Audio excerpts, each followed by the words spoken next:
Hey there. If you're an RLA coach, you know you're on the front lines, right? You're tackling one of the biggest challenges we have in education, closing those early reading gaps. So think of this explainer as your personal playbook. We're going to break down some really proven, actionable strategies that you can take to your K-2 teachers and really launch every single student into reading success. So, here's our game plan. We're going to start by really framing the challenge we're all facing. Then, we'll ground everything in the science of reading, get our hands dirty with some fun phonics activities, figure out how to adapt these plays for bilingual classrooms, and wrap it all up by focusing on your role as an empathetic, supportive leader. All right, first up, the Reading Gap Challenge. Let's just take a minute to set the stage and get crystal clear on the problem we're here to solve together. This is it.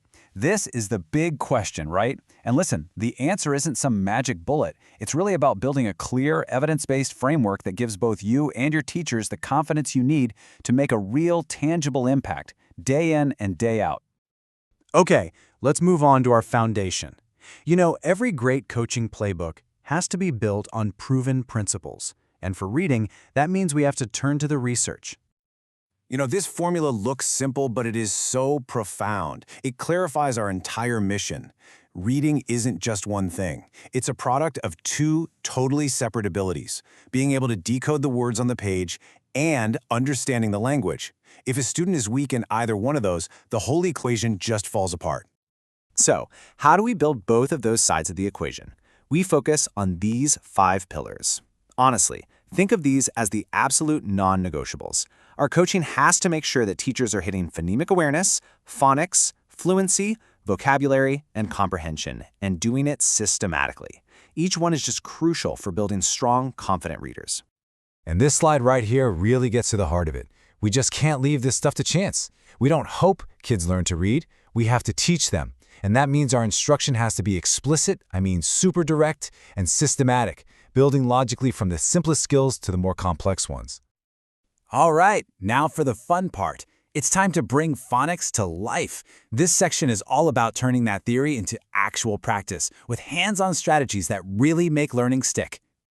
Okay, so a cornerstone activity here is something called phoneme-grapheme mapping. It's a fancy term for something pretty simple, connecting sounds to letters. It's all about helping students connect what they hear with what they see. As a coach, this is a beautiful, simple routine to model. Students say a word, they tap out each individual sound, and then they map those sounds to the letters that make them. Let's just take the word hat. The student says it aloud, hat. Then they physically tap out those 3 distinct sounds, h, a, t. After that, they match each sound to a letter, maybe using something like these spelling cards. This whole multi-sensory process is just so incredibly powerful because it makes that abstract link between a sound and a letter totally concrete for a little learner. It just clicks. And we can build on that with another great activity, the word sort. This is a fantastic tool for helping kids see patterns. For example, they can learn that the single sound A can actually be spelled in a bunch of different ways. By sorting words like cake, wait, and day, they're not just being told the rule, they're discovering these spelling patterns for themselves. And this is a huge coaching point. Phonics drills are absolutely essential, but they're not enough.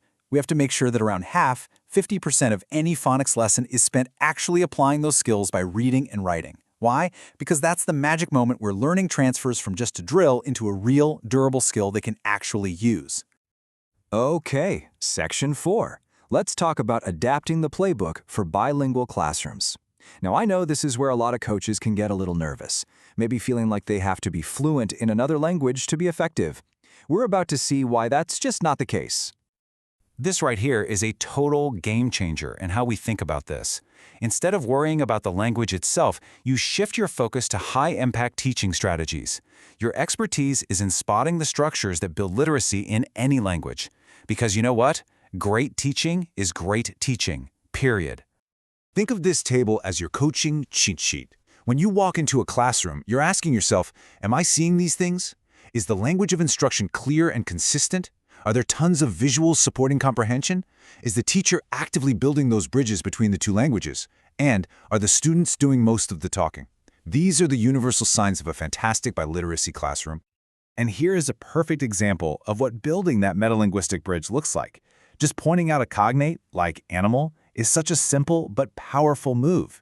It sends this incredible message to students, hey, your knowledge in Spanish is a superpower for learning English. It honors their home language and just turbocharges their vocabulary development. And finally, let's talk about your role as a leader, because what you do goes way beyond just technique and strategy. It's about creating a whole ecosystem where both teachers and students can truly thrive. This quote right here, it captures the single most important mindset shift we can make. An asset-based approach changes absolutely everything. When we stop seeing a student's home language as a deficit to overcome and start seeing it as a valuable foundation to build upon, it transforms our coaching, it transforms our teaching, and it transforms their learning. Your teachers, and especially your bilingual teachers, have such a unique and demanding job. As their coach, you are their #1 advocate. You're the one who goes to bat for them, championing their need for relevant PD, for high-quality materials, for protected planning time.